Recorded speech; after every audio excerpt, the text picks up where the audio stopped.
नमस्कार दोस्तों, Aarav study point में आप सभी का स्वागत है। तो दोस्तों आज है 16 अक्टूबर और डीएसएस में जूनियर असिस्टेंट की थर्ड पाली समाप्त हो गई है। थर्ड पाली में जितने भी करंट अफेयर्स जीके के क्वेश्चन आए हुए थे उन सभी क्वेश्चनों को इस वीडियो के माध्यम से हम आपके सामने लेकर आए हैं।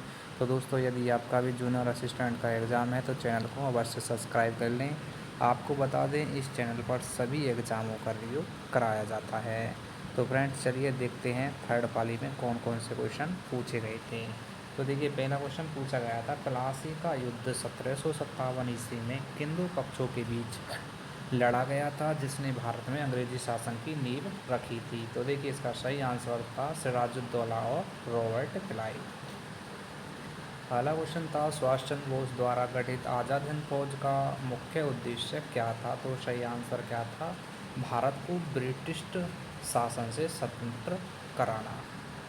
देखिए अगला क्वेश्चन था, रानी लक्ष्मीबाई ने 1857 के विद्रोह के दौरान किस स्थान पर अंग्रेजों से युद्ध किया था। तो सही आंसर क्या था, झांसी। अगला क्वेश्चन देखिए क्या पूछा गया था, भारतीय राष्ट्रीय कांग्रेस की स्थापना 1885 में किस व्यक्ति के नेतृत्व में हुई थी। तो सही आंसर था A.O. ह्यूम। अगले क्वेश्चन में पूछा गया था, मानव शरीर में लाल रक्त कणिकाओं का मुख्य कार्य क्या होता है। तो सही आंसर था ऑक्सीजन का परिवहन करना। देखिए अगले क्वेश्चन में पूछा गया था, हमारे सौरमंडल में सबसे बड़ा ग्रह कौन सा है जो गैस से बना है। तो सही आंसर था बृहस्पति। अगला क्वेश्चन था, जल का रासायनिक सूत्र H2O में 2 का अर्थ क्या दर्शाता है। तो सही आंसर था 2 हाइड्रोजन परमाणु। अगला क्वेश्चन देखिए क्या था, किसी वस्तु का भार किस पर निर्भर करता है। तो सही आंसर था वस्तु के द्रव्यमान और गुरुत्वाकर्षण बल पर। अगला क्वेश्चन देखिए क्या था, संविधान सभा के स्थायी अध्यक्ष कौन थे जिन्होंने संविधान निर्माण की प्रक्रिया का नेतृत्व किया। तो सही आंसर क्या था इसका, डॉक्टर राजेंद्र प्रसाद। ये सोचकर इस क्वेश्चन का सही आंसर था।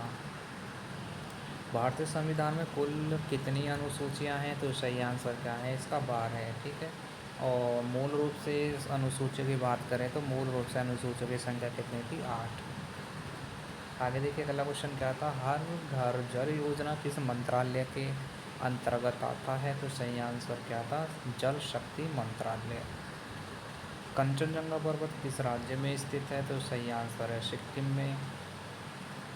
नेक्स्ट क्वेश्चन देखिए क्या था, भारत का सबसे बड़ा लोकसभा क्षेत्रफल के अनुसार कौन सा है। तो सही आंसर था लद्दाख। विश्व में मसालों की भूमि के नाम से कौन सा राज्य प्रसिद्ध है। तो सही आंसर है इसका केरल।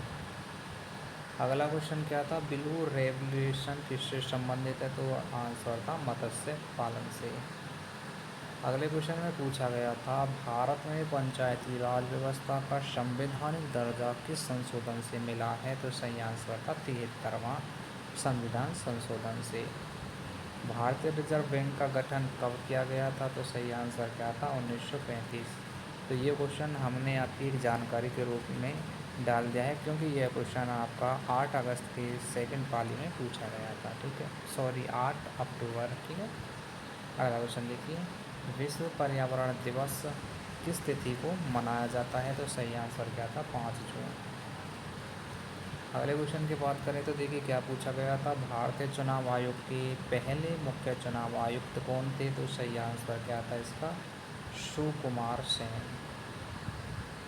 लाल किला किस मुगल शासक ने बनवाया था। तो सही आंसर था शाहजहां ने। वंदे मातरम गीत किस उपन्यास से लिया गया है। तो आंसर था आनंद मठ से। फ्रेंड्स आपको बताना है कि यदि आपका एग्ज़ाम इस प्रकार का आता तो कम से कम आप कितने क्वेश्चनों को इसमें से सही कर पाते हैं। ठीक है, तो देखिए अगला क्वेश्चन था, भारत में नोट छापने की अनुमति किसके पास है। तो सही आंसर है भारतीय रिजर्व बैंक के पास। भारत का सबसे ऊंचा झरना कौन सा है। तो ये है नौकलिकाई फॉल्क।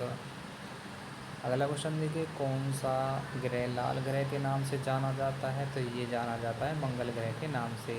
और फ्रेंड्स यह क्वेश्चन आपका 13 अक्टूबर की पाली में पूछा गया था फर्स्ट में। ठीक है, आगे देखिए, प्रधानमंत्री किसान सम्मान निधि योजना का की शुरुआत कब हुई थी? तो आंसर था 2019 में। वर्ष 2025 के गणतंत्र दिवस समारोह में मुख्य अतिथि कौन रहे? तो ये थे फ्रांस के राष्ट्रपति। 2025 में जारी ग्लोबल पीस इंडेक्स में भारत की रैंक क्या रही थी? तो आंसर था ये कितनी रही थी? 116। अगला क्वेश्चन था जुलाई 2025 में दिव्य दृष्टि नामक उच्च ऊंचाई वाला अभ्यास कहाँ आयोजित किया गया था? तो ये आयोजित किया गया था लद्दाख में। और फ्रेंड्स, ये क्वेश्चन आज की शिफ्ट में तो नहीं पूछा गया था, लेकिन ये क्वेश्चन आपका जूनियर असिस्टेंट के एग्ज़ाम में पूछा गया था। ठीक है, तारीख तो मुझे याद नहीं है। आगे देखिए, भारत के पहले animal stem cell bio bank का उद्घाटन कहाँ हुआ था? तो आंसर हैदराबाद।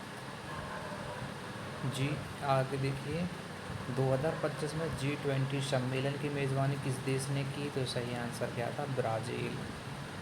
क्वेश्चन नंबर 31 देखिए, 2025 में मिस यूनिवर्स का खिताब किसने जीता? तो सही आंसर था भारत की श्रेया पाटिल ने। अगला क्वेश्चन देखिए, क्या था? हाल ही में इसरो ने कौन सा नया मौसम उपग्रह लॉन्च किया? तो सही आंसर था इनसैट 3DS। आगे देखिए, 2025 में जारी सतत विकास सूचकांक में भारत की रैंक क्या रही? तो भारत की रैंक रही 117। अगला क्वेश्चन देखिए, क्या था? 2025 में किस राज्य ने एक जिला एक उत्पाद नीति में राष्ट्रीय पुरस्कार जीता? तो सही आंसर क्या था? उत्तर प्रदेश।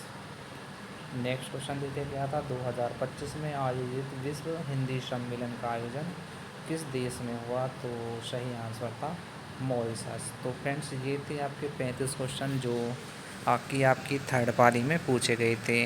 आपको बताना है कि यदि आपका इस प्रकार का एग्ज़ाम आता तो आप इस एग्ज़ाम में 35 में से कितने क्वेश्चनों को सही कर पाते हैं। कृपया करके कमेंट बॉक्स में अवश्य बताएं। तो चलिए फ्रेंड्स, मिलते हैं नेक्स्ट वीडियो में।